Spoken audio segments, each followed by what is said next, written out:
Ito, namatay na naman tayo ng isang kambing. Nagkaroon din siya ng sakit. Yung parang orf.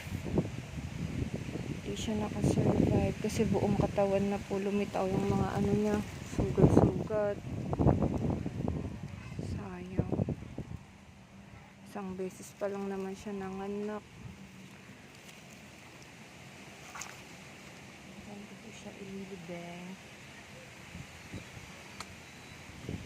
Sayang. Kaso talagang wala tayong magagawa. Ganyan talagang ang nag-aalaga, sabi nga nila.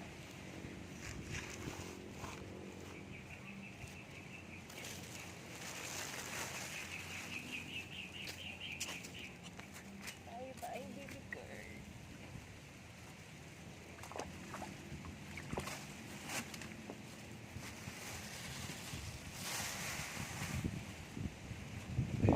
Bye-bye, baby girl ko.